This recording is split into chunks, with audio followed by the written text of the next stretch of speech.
Hello दोस्तों, स्वागत है आपका हमारे इस चैनल पर। दोस्तों, हम लोग पढ़ रहे थे एल्डोरेडो हम लोग पढ़ रहे थे और उसका मैंने फर्स्ट पार्ट अपलोड कर दिया है। एक वीडियो बन चुकी है जो प्लेलिस्ट में पड़ी हुई है।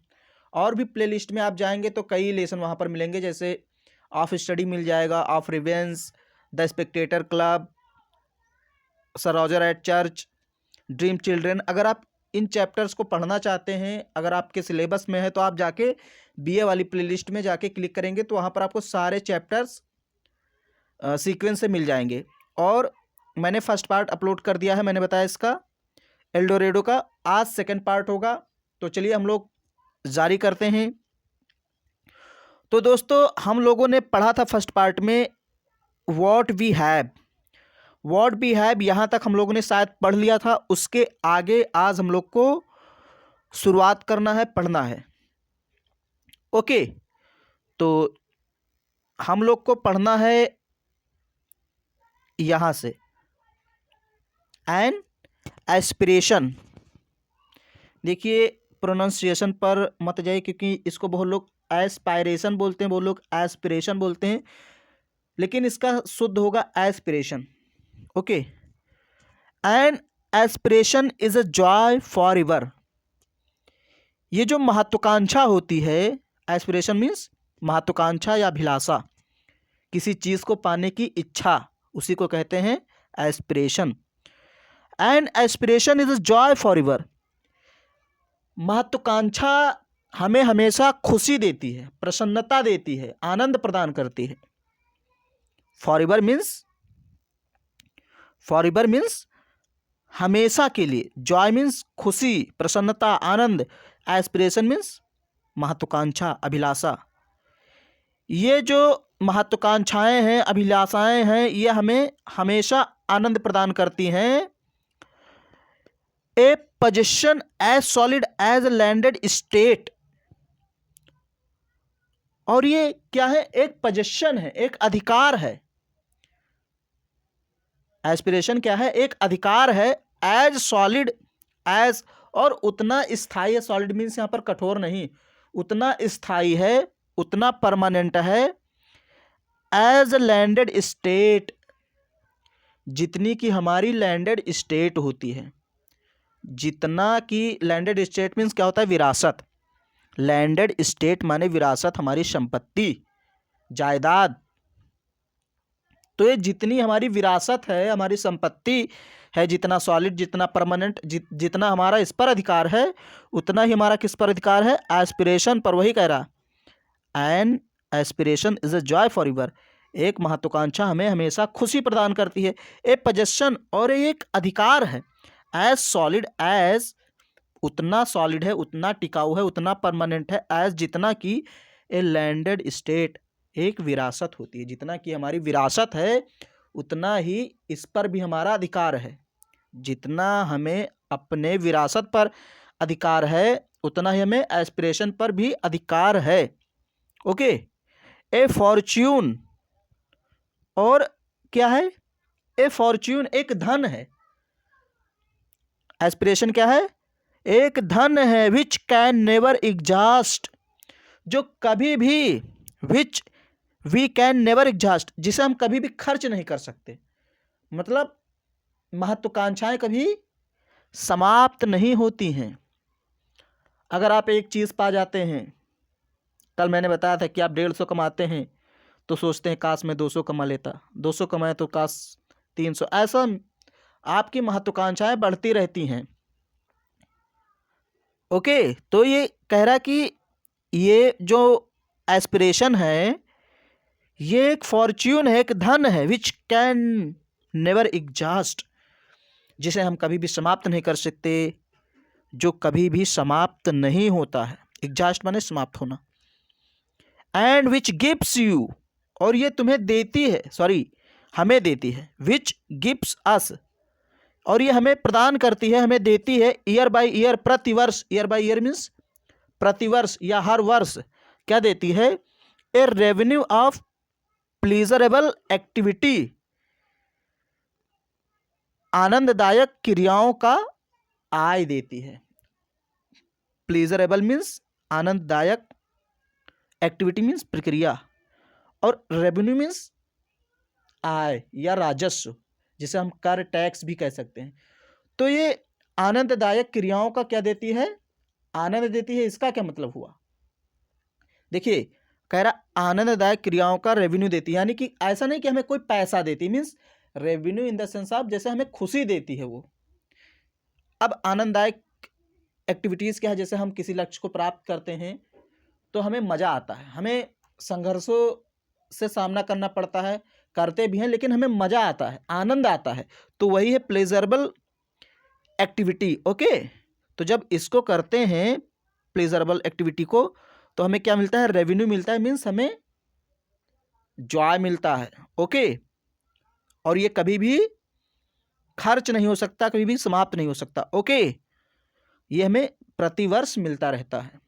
और कौन देता है? हमारी एस्पिरेशन, आकांक्षाएं, महत्वाकांक्षाएं। अगर महत्वाकांक्षाएं नहीं होंगी ना, अभिलाषाएं नहीं होंगी, इच्छाएं नहीं होंगी, तो क्या कुछ मिलेगा? कुछ नहीं मिलेगा।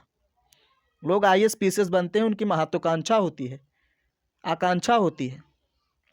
ओके, आगे देखिए, to have many of these is to be spiritually rich. जिसके पास, टू हैव मीन्स रखना, ऑफ मेनी दीज, जिसके पास ये सारी चीजें हैं। कौन सी? आकांक्षाएं, महत्वाकांक्षाएं, यही सब सारी चीजें। Is to be spiritually rich, वो बहुत ही अमीर है। स्पिरिचुअली मीन्स आध्यात्मिक रूप से अमीर है। अगर किसी के पास महत्वाकांक्षाएं हैं, प्राप्त करने की कोई चीज इच्छाएं हैं, तो वो क्या है? Is to be spiritually rich, बहुत ही अमीर है आध्यात्मिक रूप से। ओके, अगर किसी के पास इच्छाएं ही नहीं तो कुछ प्राप्त ही नहीं कर सकता, मीन्स वो कुछ नहीं है। लेकिन अगर किसी व्यक्ति के पास बहुत सारी महत्वाकांक्षाएं हैं, अभिलाषाएं हैं, कुछ जीवन में करने का सोच है, तो समझ लीजिए वो बहुत ही अमीर व्यक्ति है। Life is only a very dull and ill directed theatre unless we have some interest in the piece, and to those who have neither art nor science, the word is a mere arrangement of colors or a rough footway where they may very well break their sins. देखिए, बहुत ही अच्छी line है। Life, समझिए इसको, मैं थोड़ा सा ऊपर कर देता हूं।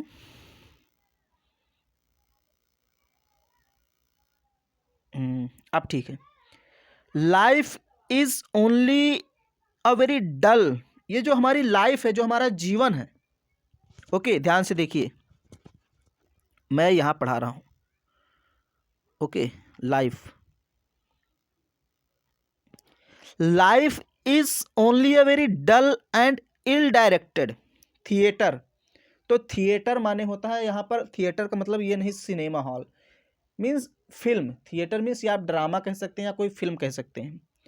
इल डायरेक्टेड मीन्स जिसका डायरेक्शन सही से ना किया गया हो, जिसको निर्देशित सही से ना किया गया हो। जैसे फिल्में बनती हैं तो निर्देशक होते हैं जो निर्देश देते हैं कि इस फिल्म को ऐसे बनाओ, ये सीन यहाँ पर लगाओ, ये सीन यहाँ से ली जाए तो फिल्म अच्छी बनेगी और ग्रो करेगी, फेमस होगी वो फिल्म। लेकिन अगर कोई फिल्म इल डायरेक्टेड है, मीन्स, मैं पहले सेंस बता दूं, फिर अभी लाइन बाय लाइन समझाऊंगा, वो तो समझाऊंगा मैं, लेकिन बता दूं पहले। तो अगर कोई फिल्म इल डायरेक्टेड मीन्स उसका निर्देशक जो है अच्छा नहीं, उतना समझदार, उतना टैलेंटेड नहीं है, तो उसकी फिल्म फ्लॉप हो जाती है। फ्लॉप, एकदम बेकार हो जाती, मीन्स ग्रो नहीं कर पाती, फेम और नेम नहीं कमा पाती वो फिल्म। ओके, आप समझ गए? आप चलिए हम लोग इसको पढ़ते हैं। तो ये कह रहा, life is only a very dull and ill directed theatre. ये जो लाइफ है ये बहुत ही अरुचिकर हो जाएगा। डल मीन्स उदासी वाला, डल माने होता है उदास। ये लाइफ जो हमारी बहुत उदास हो जाएगा या बहुत अरुचिकर हो जाएगा, बेकार हो जाएगा। एंड इल डायरेक्टेड थिएटर, और इल डायरेक्टेड थिएटर की तरह हो जाएगा, बिना निर्देशित फिल्म की तरह हो जाएगा, जिसका कोई डायरेक्शन ही नहीं है। लाइफ हमारा बहुत ही अरुचिकर हो जाएगा और इल डायरेक्टेड फिल्म की तरह हो जाएगा। कब? Unless we have some interest in the piece, जब तक कि हमें शांति नहीं मिलेगी। अगर जीवन में शांति नहीं है तो क्या? इल डायरेक्टेड हो जाएगा आपका जीवन, बेकार हो जाएगा। इंटरेस्ट इन द पीस, जब तक हमें पीस में इंटरेस्ट नहीं होगा, जब तक हम पीस नहीं प्राप्त करेंगे, शांति नहीं प्राप्त करेंगे, हमारे लिए वर्ड क्या हो जाएगा? एकदम बेकार हो जाएगा, लाइफ एकदम इल डायरेक्टेड हो जाएगा। अब देखिए, एंड और टू दोज वे लोग who have neither art nor science. देखिए, आर्ट और साइंस का मतलब यहाँ पर, आर्ट मीन्स मानसिक रूप से कोई काम करना, या हम जिसे कहते हैं मेंटली, जब कोई आप एक्टिविटीज़ करते हैं, मतलब पढ़ते हैं, जैसे मेंटल इसमें काम करता है ना, कोई चीज़ बना रहे हैं, इंजीनियरिंग वाला कोई काम कर रहे हैं, तो उसे हम कह सकते हैं आर्ट। और टू, और यहाँ फिर है साइंस। साइंस मतलब फिजिकल एक्टिविटी, जैसे आप कोई प्रयोग कर रहे हैं, कोई रासायनिक चीज़ बना रहे हैं, तो physical activity.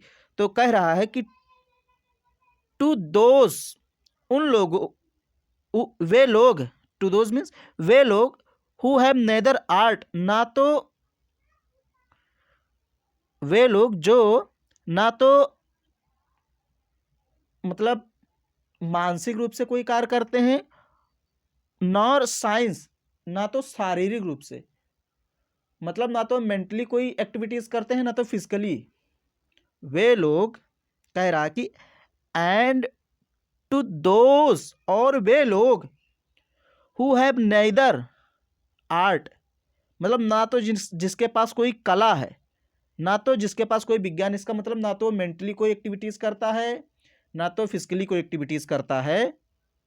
The world is a mayor arrangement of colours, तो उसके लिए संसार क्या है? बस रंगों का मिला जुला एक मिश्रण है, अरेंजमेंट है। उसके लिए संसार क्या है? Mayor arrangement of colours. Mayor मतलब केवल, बस केवल एक अरेंजमेंट है कलर्स का। वो क्या सोचेगा? उस संसार के बारे में कुछ जानेगा ही नहीं। जो व्यक्ति ना तो मेंटली कुछ काम करता है, ना तो फिजिकली कोई काम करता है, उस व्यक्ति के लिए संसार क्या है? नीरस है एकदम। बस वह यही सोचेगा कि ये तो कलर्स का अरेंजमेंट है, संसार को ईश्वर ने बना दिया है, इसमें तमाम तरह के कलर्स हैं, बस और कुछ नहीं है। ओके, एंड टू दो, हाँ ये तो पढ़ा दिया। और रफ फुटवे, या फिर ऊबड़ खाबड़ जमीन लगेगा। रफ फुटवे मीन्स ऊबड़ खाबड़ जमीन।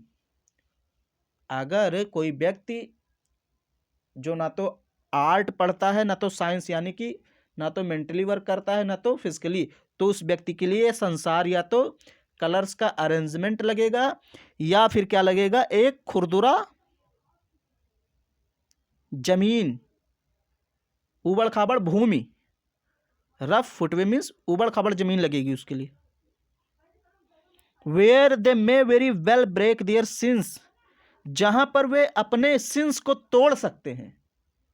अब सिंस क्या होता है समझ लीजिए। जैसे जो आपका पैर का पंजा होता है ना, उसके ऊपर का भाग, और जो आपका पैर का घुटना होता है, घुटना, उसके बीच का भाग, यानी घुटने से लेकर और पंजे तक का जो बीच का भाग है, उसे कहते हैं सिंस। तो वहाँ पर आप अपना सिंस तोड़ लेते हैं। अगर मान लीजिए आपने कोई मेंटली कार्य नहीं किया, कोई फिजिकली कार्य नहीं किया, तो ये संसार आपको रंगों का एक अरेंजमेंट लगेगा और बहुत ही नीरस लगेगा, और या तो फिर आपको ये एक बेकार सी ज़मीन लगेगी कि बस कुछ है नहीं यहाँ पर। और क्या करेंगे? आप अपना जीवन त्याग देंगे, अर्थात कुछ नहीं कर पाएंगे, महत्वाकांक्षा नहीं होगी। यहाँ पर कहने का मतलब यही है, अपना कोई पैर नहीं तोड़ देता है कि पैर तोड़ लेगा आप, अपना मतलब सिंस तोड़ लेगा। इसका मतलब यह है कि वो जीवन में कुछ नहीं कर पाता है और चला जाता है इस जीवन से। ओके, चले। It is in virtue of his own desires and curiosities that any man continues to exist with even patience, that he is charmed by the look of things and people, and that he wakens every morning with a renewed aptitude for work and pleasure. अब देखिए यहाँ पर कहाँ से पढ़ाना है? यहाँ से it is in virtue of his own desires and curiosities.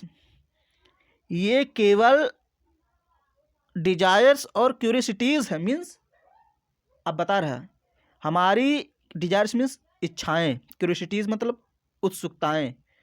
ये हमारी डिजायर्स और क्यूरियसिटीज हैं दैट जो any man can continues to exist, जिसके द्वारा आदमी लगातार अस्तित्व में बना रहता है। एग्जिस्ट माने अस्तित्व में रहना। देखिए it is in virtue of his own desires and curiosities. Virtue means होता है गुण, यानी कि ये हमारी इच्छाओं का, उत्सुकताओं का गुण है। यानी कहने का मतलब ये है कि हमारी इच्छाएं और उत्सुकताएं ही हैं जिसके कारण एनी मैन, कोई भी व्यक्ति कंटिन्यूस जारी रखता है टू एग्जिस्ट, अस्तित्व में बने रहना। यानी कि अगर इस संसार में आप रहते हैं तो क्यों रह पाते हैं, क्यों जीवित रहते हैं, अपने अस्तित्व को क्यों बनाए रख पाते हैं? क्योंकि आपके अंदर अभिलाषाएं हैं, उत्सुकताएं हैं। विद इवन पेशेंस, धैर्य के साथ। अगर इस पृथ्वी पर कोई व्यक्ति धैर्य के साथ रहता है तो क्यों रह लेता है? क्योंकि उसके अंदर इच्छाएं हैं, अभिलाषाएं हैं, महत्वाकांक्षाएं हैं। वही कह रहा कि जिसके पास डिजायर्स ही नहीं होगा, क्यूरियोसिटीज ही नहीं होगी, वो क्या जिएगा इस पृथ्वी पर? It is in virtue of his own desires and curiosities, ये केवल व्यक्ति की इच्छाएं और उत्सुकताएं ही हैं that any man continues to exist with even patience, जिसके द्वारा आदमी धैर्य से इस पृथ्वी पर अपना अस्तित्व बनाए रखता है। That he is charmed by the look of things and people, और यही वो चीज़ है, डिजायर्स एंड क्यूरियोसिटीज ही वो चीज़ है जिसके द्वारा ही इज चार्म्ड, व्यक्ति आकर्षित हो जाता है by the look of things, चीज़ों से, एंड पीपुल और लोगों से। भाई अगर आप लोगों से आकर्षित हो जाते हैं, किसी चीज़ को देखते हैं तो आप उस पर लाभान्वित हो जाते हैं, उस पर उसके द्वारा मतलब आपको अट्रैक्शन आ जाता है उस पर। तो क्यों होता है? क्योंकि आपके अंदर क्यूरियोसिटीज़ हैं, डिजायर्स हैं उस व्यक्ति से या उस चीज़ से। मान लीजिए कोई फूल आपने देखा तो आप उस पर मोहित हो गए, बहुत ही अच्छा सुगंध है, बहुत ही अच्छा फूल।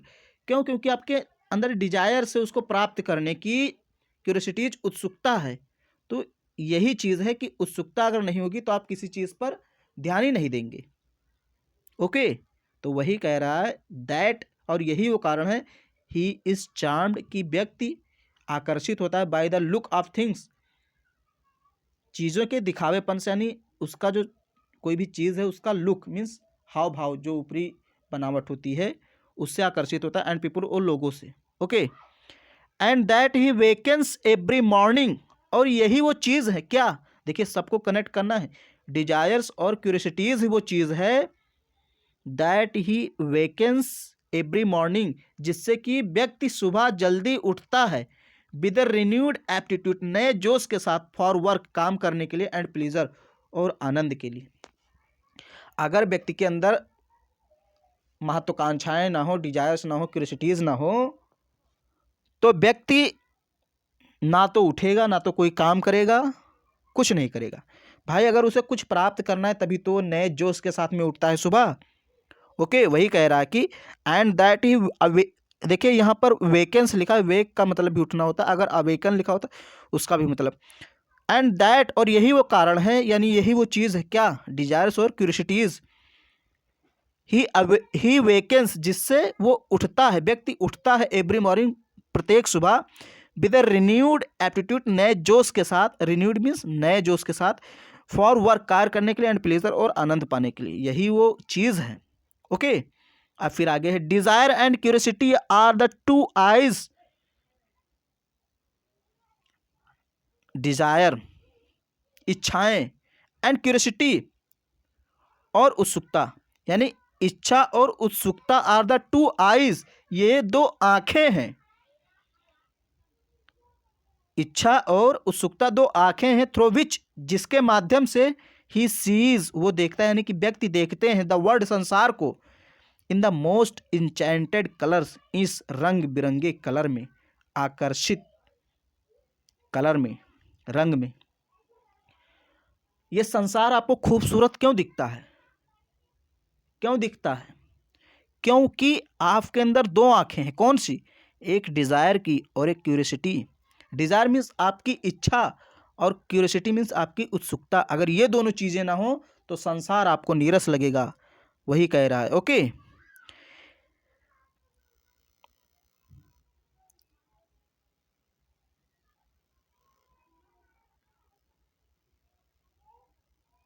यहां से पढ़ना है। इट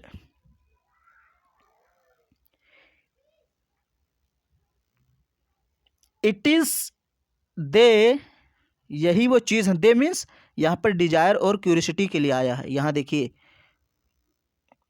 इट इज दे, यही वो चीज़ है, यही वो हैं, दैट मेक वुमेन ब्यूटीफुल, जो औरतों को सुंदर बनाते हैं, और फॉसिल्स या फिर अवशेषों को इंटरेस्टिंग बना देते हैं।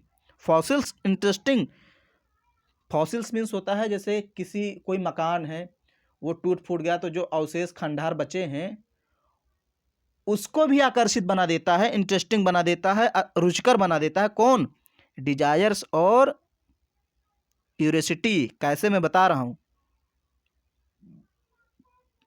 इट इज दे, यही वो चीज है, यही वो है, दैट मेक, जो बना देती है, जो कर देती है, वुमेन ब्यूटीफुल, औरतों को ब्यूटीफुल बना देती है, और फॉसिल्स या फिर फॉसिल्स को, अवशेषों को, खंडहरों को इंटरेस्टिंग, रुचिकर बना देती है।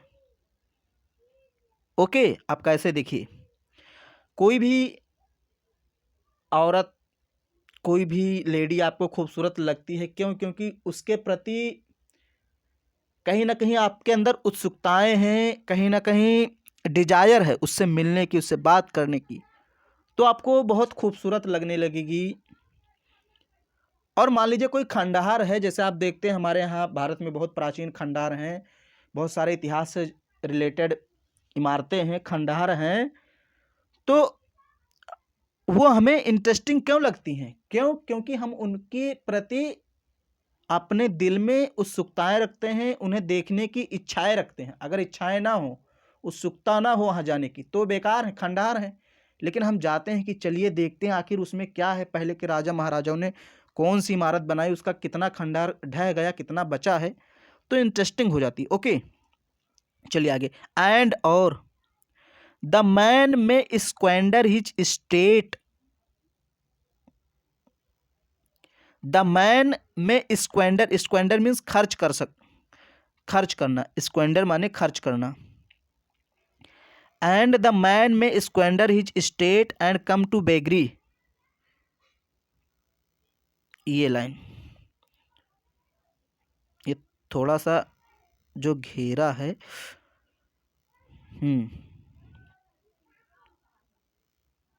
And the man may squander his estate and come to beggary, आदमी जो है, एंड और द मैन, आदमी में स्क्वेंडर खर्च कर सकता है, हिज स्टेट, अपने राज्य को, अपने साम्राज्य को, स्टेट मीन्स विरासत, जो अपनी धन संपत्ति है उसको खर्च कर सकता है, एंड कम टू बेगरी, और भिखारी बन जाता है। बेगरी मीन्स भिखारीपन पर आ जाता है, भीख मांगने लगता है।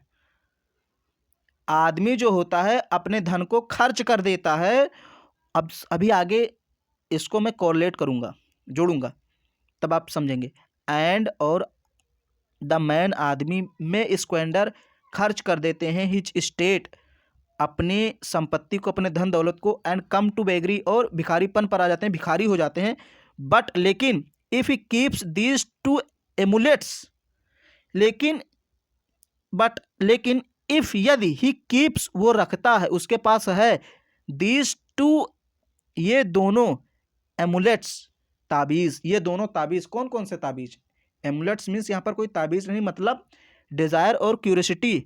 अगर उसके पास डिजायर और क्यूरियोसिटी नामक ताबीज है, he is still rich in the possibilities of pleasure, तो समझ लीजिए कि वो अभी भी अमीर है, द पॉसिबिलिटीज ऑफ प्लेजर, आनंद की संभावनाओं में।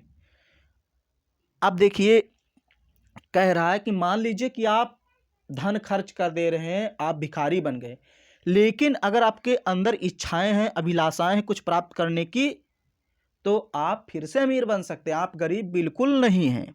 तो वही कह रहा है, बट लेकिन इफ यदि ही कीप्स दीज टू एमुलेट्स, उसके पास ये दोनों चीजें हैं, वो ये दोनों चीजें रखता है, कौन सी? ताबीज यानी कि डिजायर और क्यूरियोसिटी, ही इज स्टिल, तो वो अभी भी रिच, अमीर है, in the possibilities of pleasure, इस आनंद भरे संभावनाओं में वो अभी भी क्या है? अमीर है। ओके, फिर आगे देखिए, सपोज यहां पर, okay, suppose he could take one meal so compact and comprehensive that he should never hunger any more. Suppose मान लो, he could take one meal, मान लो कोई व्यक्ति है, ही यहाँ पर किसी व्यक्ति को दर्शा रहा है, मान लो कोई व्यक्ति है, he could take one meal, वो कोई एक भोजन लेता है, मील मीन्स कोई एक भोजन, एक प्रकार का भोजन, चाहे मान लीजिए उसके पास रोटी ही रोटी है, मान लीजिए दाल चावल है, मान लीजिए सब्जी रोटी है, मीन्स एक भोजन, ऐसा नहीं कि कई प्रकार के व्यंजन हो, एक ही प्रकार का व्यंजन हो। जैसे मान लीजिए कि उसके पास बहुत सारी टॉफियाँ हो गई, टॉफियाँ मान लीजिए एक ही प्रकार की टॉफी है। सपोज मान लो he could take one meal, उसके पास एक ही प्रकार का व्यंजन है, एक ही प्रकार का डिश है। सो कम्पैक्ट, बहुत कूट कूट कर, कम्पैक्ट मीन्स बहुत ज़्यादा अधिक मात्रा में, कॉम्प्रेहेंसिव और बहुत एकदम मिश्रण है उसी चीज़ का, चारों तरफ उसके वही चीज़ है, मिक्स है पूरा। That he should never hanger any more, और मान लीजिए अब क्या वो उस चीज़ की इच्छा करेगा? अगर किसी व्यक्ति के पास किसी चीज़ की बहुत अधिक मात्रा हो जाती है तो फिर वो उस चीज़ के प्रति इच्छा नहीं रखेगा। Suppose he could take one meal, मान लो कोई व्यक्ति बहुत ज़्यादा एक ही खाना बार बार खाता है, एक ही भोजन बार बार करता है, तो वही कह रहा है that he should never hanger any more, तो फिर उसे कभी भी भूख नहीं लगेगी, वो उसके लिए कभी भी इच्छित नहीं होगा। Suppose he could take one meal so compact and comprehensive means बहुत अधिक मात्रा में, कॉम्पैक्ट एंड कॉम्प्रहेंसिव मीन्स बहुत अधिक मात्रा में अगर कोई वो भोजन कर लेता है कोई व्यक्ति, that he should never hunger any मोर, तो उसे फिर कभी भी भूख नहीं लगती, मीन्स अब नीरस हो गया उसके प्रति, अच्छा ही नहीं लगेगा। जैसे कहते नहीं, मैं एक ही चीज़ खा रहा हूँ घर घर पर, बस वही दाल चावल, कोई नया आप नया ढूंढने लगते हैं। तो वही कह रहा कि अगर कोई व्यक्ति एक ही चीज़ खाएगा तो फिर वो उसके प्रति अरुचिकर हो जाएगा, उसमें रुचि नहीं लेना चाहेगा। फिर कह रहा सपोज हिम, मान लो कि अगर उसे या उसने एट ए ग्लैंस, एक ही झटके में, एट ए ग्लैंस मीन्स एक ही नज़र में, एक ही झटके में, टू टेक ले लिया इन द ऑल फीचर, सभी दृश्य को ऑफ द वर्ल्ड, संसार के। मान लीजिए कोई व्यक्ति है, वो संसार, मान लीजिए यहाँ पर कह रहा मान लीजिए, ऐसा वास्तव में नहीं हो सकता, वही कह रहा सपोज मान लीजिए हिम, कोई व्यक्ति एट ए ग्लैंस, एक ही नज़र में, एक ही झटके में, टू टेक ले लेता है इन ऑल द फीचर्स, सभी दृश्यों को, सभी चीज़ों को, ऑफ द वर्ल्ड, संसार के। मान लो कोई व्यक्ति मान लो कोई व्यक्ति संसार के सभी चीज़ों को एक ही झटके में जान लेता है, एक ही झटके में, एक ही नज़र में देख लेता है।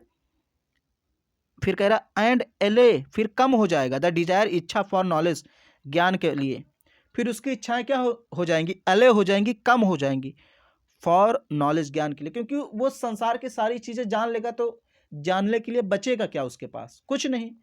फिर इच्छाएं उसकी क्या हो जाएंगी? कम हो जाएंगी। वो कहेगा जैसे बहुत लोग होते नहीं है कि बहुत पढ़े लिखे होते हैं, तो जब उनके पास आप कोई बुक लेकर जाते हैं तो कहते हैं भैया ये तो हम पढ़े हैं, क्या लेकर आए हो? क्योंकि उनकी इच्छाएं कम हो जाएंगी।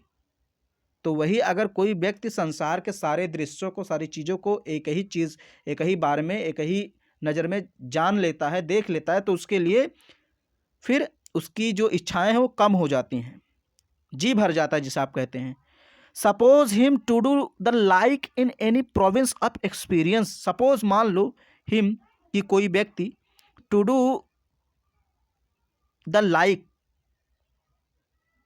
To do the like means कर लेता है, एनी प्रोविंस, किसी क्षेत्र में, ऑफ एक्सपीरियंस, एक्सपीरियंस अनुभव के क्षेत्र में। इस लाइन का मतलब ये हुआ कि मान लीजिए कोई व्यक्ति किसी क्षेत्र में बहुत अनुभव प्राप्त कर लेता है, चाहे वो टीचिंग क्षेत्र में हो, डॉक्टरी के क्षेत्र में, चाहे जिस क्षेत्र में बहुत ज़्यादा अनुभव प्राप्त कर लेता है, would not that man be in a poor way, तो उसके पास एक भी तरीका नहीं बचेगा फॉर अम्यूजमेंट, आनंद के लिए, इवन आफ्टर, बाद में। अगर कोई व्यक्ति अनुभव के किसी क्षेत्र में बहुत ज़्यादा ज्ञान प्राप्त कर लेता, बहुत ज़्यादा अनुभवी हो जाता है, तो उसके लिए फिर जीवन नीरस हो जाएगा। क्यों? क्योंकि उसके लिए अब कोई चीज़ बची ही नहीं जो वो प्राप्त करे। भाई अगर आपको सारा ज्ञान जिस दिन आ गया, मान लीजिए कि सपोज वो एक बता रहा है कि मान लीजिए कि आपको संसार की सारी वस्तुओं के बारे में जानकारी मिल गई, आपने सारे कंट्रीज़ को घूम लिया, तो फिर तो आपके लिए जीवन नीरस हो जाएगा, कुछ बचा ही नहीं। वही कह रहा कि इन ए पुअर वे मीन्स एक भी तरीका, वे मीन्स तरीका, फॉर अम्यूजमेंट इवर आफ्टर, फिर बाद के लिए कोई भी तरीका नहीं बचेगा कि वो अम्यूजमेंट प्राप्त कर ले। वुड नॉट बी, देखिए यहाँ जोड़िए, वुड नॉट बी नहीं होगा, दैट मैन उस व्यक्ति के लिए, इन ए पुअर वे एक भी तरीका, एक छोटा सा भी तरीका, पुअर मीन्स गरीब तरीका, तो गरीब तरीका तो नहीं होगा, एक छोटा सा भी तरीका, एक पुअर तरीका भी नहीं होगा उसके पास, किस लिए? फॉर अम्यूजमेंट, मनोरंजन के लिए, इवन आफ्टर, बाद में। अगर कोई व्यक्ति एक्सपीरियंस के किसी क्षेत्र में बहुत ज़्यादा आगे बढ़ जाता है, बहुत ज़्यादा एक्सपीरियंस हो जाता है उसको, तो फिर उसके लिए कोई भी चीज़ रुचि नहीं देगी, किसी भी चीज़ में उसको मज़ा नहीं आएगा, जीवन नीरस हो जाएगा। इसीलिए कहते हैं कि संसार में आप सब कुछ नहीं प्राप्त कर सकते, क्योंकि जिस दिन आप संसार में सब कुछ प्राप्त कर लेंगे उस दिन संसार बेकार हो जाएगा आपके लिए। यहाँ पर लेखक यही बताना चाहता है कि संसार में बहुत सारी चीज़ें हैं जिसको आप नहीं प्राप्त कर सकते। ओके दोस्तों, तो आज हम लोग यहीं रखते हैं, यहीं पर समाप्त करते हैं, इसके आगे हम लोग फिर कंटिन्यूस करेंगे। ओके, तो बहुत बहुत धन्यवाद दोस्तों।